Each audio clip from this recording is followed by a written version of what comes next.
एक और रिकॉर्ड बन गया है कि पूरे जिले की पहली लड़की बनी हूँ कि 60 लाख की कार अपने नाम पर लेके ऑडी लोगों के लिए एक नाम हो जाएगा कि हाँ वही कोई लड़की कार ले आई होगी, लेकिन मेरे लिए सिर्फ ये कार नहीं है सिर्फ ये कार, क्योंकि सपने से भी ऊपर है ये जगह है। जब गुरुजी पर्दा हटा रहे थे तो मैं अंदर से फील कर रही थी ये मेरी है। मैं कई बार अंदर से कह रही थी मेरी है। रात भर मैं सोई नहीं हूँ ये बिल्कुल सत्य है, मैं बिल्कुल नहीं सोई। मैं सुबह 5 बजे का अलार्म लगाई थी, जल्दी जगना था। अलार्म तो मुझे जगाया ही नहीं है, आज मैं अलार्म को जगाई हूँ। पूछ रही हूँ आप कहाँ पहुँचे। सारी चीजें आज अच्छी हैं, बढ़िया हैं। क्यों है?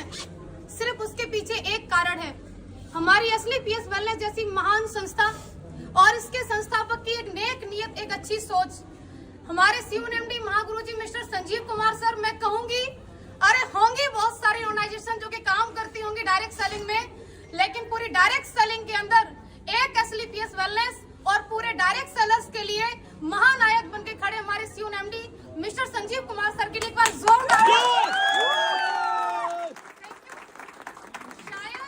शायद कुछ संकोच होता इस कार को लाने में, लेकिन कोई संकोच नहीं हुआ क्योंकि वो वुमेन वेलफेयर फंड का 5 लाख एक्स्ट्रा गुरुजी दे दिए। बहुत बड़ा सहयोग लगा, क्योंकि लोगों को लग रहा है कि 5 लाख रुपए अमाउंट क्या, लेकिन पूछिए उनसे जो 30,000 रुपए महीने की तनख्वाह लेते हैं, पूरा 30 दिन ड्यूटी करते हैं, तब जाके उनको 30,000 आता है। लगभग उनकी 1.5-2 साल की इनकम तो माँ गुरुजी ने एज ए वेलफेयर फंड मुझे दे दी। क्यों? क्योंकि तुम लड़की हो। फिर हमारे अंदर से भी जज्बा जुनून आया कि नहीं भैया, जब 14 लाख की चल सकती तो 60 लाख की भी चलेगी।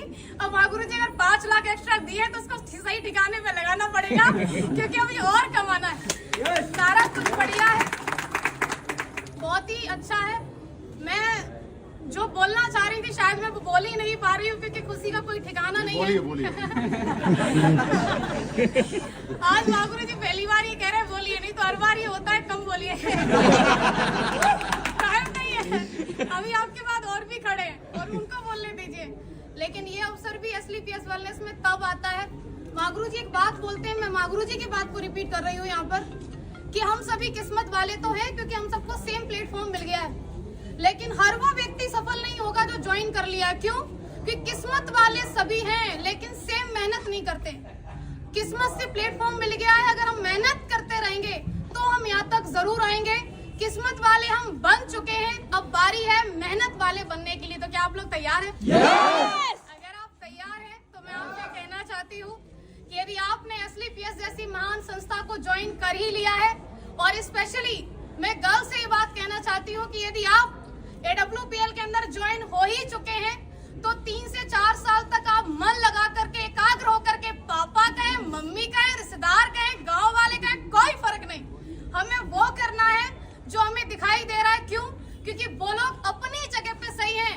मेरे पापा ने कभी पढ़ाई के लिए नहीं रोका, मैं आपके सामने खड़ी हूँ। एक भाई एक बहन है हम। जिस स्कूल में मेरे भाई को पढ़ाया, आज मैं पहली बार ये बात बोल रही हूँ, जिस स्कूल में मेरे भाई पढ़े हैं, हम 2 प्राइवेट स्कूल में पढ़े हैं, बल्कि पिताजी किसान है। पिताजी गुंजाइश नहीं थी कि हमें बस से भेजें, लेकिन एक साथ पढ़ाया। हमेशा मेरे पिताजी एक बात बोला करते थे बचपन में कि आप तुम दोनों मेरे लिए बराबर हो। मेरे लिए ज्योति सौरभ दोनों बराबर हैं। आप मुझे बताइए, बेटी हर कोई नहीं चाहता, उसका कारण भी बेटियां बनती है ना, कि वो शादी के बाद बोलती है अब तो मैं यहाँ आ गई हूँ, अब तो मेरा यही परिवार है, अब तो जो मैं कमाऊंगी वहां देंगी। कौन बाप चाहेगा मेरे घर में बेटी पैदा हो? क्योंकि एक तो इसको पढ़ा लिखा के बड़ा करो, कमाने लायक बनाओ, और उसके बाद तो ये तो चली और ये वहां जाके कमा के देगी, कौन चाहेगा? लेकिन मुझे ऐसा लगता है कि हर उस बेटी को चाहेगा, हर एक बाप, जो उसी के यहाँ पर कमाने लायक बने और उसको कमा करके भी दे और उसको ला करके खड़ा करे ऑडी के शोरूम में, पापा ये गाड़ी तो आप ही की है। और ये हम सब बन सकते हैं, कोई एक नहीं, सिर्फ एक ज्योति यादव नहीं, नेवर, हर कोई बन सकता है। क्योंकि मैंने किसी को देख करके सपना बनाया, वो किसी कोई और नहीं थे, मेरे अप्लायंस थे। आपका भी किसी न किसी को देख करके सपना बन रहा हो, तो जब सपना बन ही रहा है उसे साकार करने के लिए हमारे पास ये ग्रेट प्लेटफॉर्म है ही है, ग्रेट मेंटरशिप है ही है। उसके बाद मैं उन लोगों से कहना चाह रही हूँ कि जो लोग आज असली पीएस में ज्वाइन है और कहीं न कहीं है, सुन तो रहे होंगे आप, ये बात तो क्लियर है, और जो अभी मन बना रहे हैं, आप लोग देखते बहुत हो, ये आपकी बहुत कमी है कि आप सिर्फ देखते ही रहते हो। आप देख रहे हो तो मैं कहूंगी डिसीजन लीजिए, और अगर डिसीजन ले लिया है तो 3 से 4 साल तक मन लगा करके आप काम कीजिए। अगर आप 3 से 4 साल तक मन लगा के काम करती हैं, स्पेशली फॉर गर्ल्स, आपने ज्वाइन कर लिया है WPL को और आप 3 से 4 साल तक काम कर सकती हैं, तो आप भी शादी से पहले ऑडी लेके आ सकती हैं। Thank you. अगर हमें चाहिए तो हमें काम करना होगा, हमें यहाँ पर मन लगा के लगे रहना होगा। और आज मुझे अवसर मिला है मेरे अप्लायंस को भी सुनने का। मैंने बहुत बोल लिया तो शायद मैं सब कुछ नहीं कहने वाली थी, और मैं रियली थैंक्स करना चाहूंगी अगेन सभी मेंटर्स का, SLPS वेलनेस का, रिजल्ट ओरिएंटेड प्रोडक्ट का, क्योंकि अगर प्रोडक्ट इतने अच्छे नहीं होते तो मैं किसी को एक बार दे सकती थी लेकिन दोबारा कभी डिमांड नहीं होती। लेकिन प्रोडक्ट इतने यूनिक मैं दी एक को, लेकिन 10 से डिमांड आई, रिजल्ट की वजह से आई। और सबसे बड़ा धन्यवाद आप सभी लोगों का, क्योंकि आम दिन को आप सभी ने खास बना दिया अपनी मौजूदगी दर्ज करावा करके। क्योंकि लखनऊ के अंदर लास्ट में एक बात छूट रही थी, गुरुजी कह दूं क्या? मुसीबतें रियली में बहुत आती हैं। जो लोग मुसीबतों का पल्लू पकड़ के बैठे रहते हैं वो घर ही रहते हैं। जो लोग औरतों के लिए एक बात बोलते हैं कि अगर ऐसे ही हो तो चूड़ियां पहन के बैठ जाओ, उनके लिए मैं ये बात कहना चाहती हूँ, चूड़ियां सिर्फ औरतों के हाथ में नहीं होती। कई सारे मर्द जिनके हाथ में दिखती नहीं है लेकिन होती है, लेकिन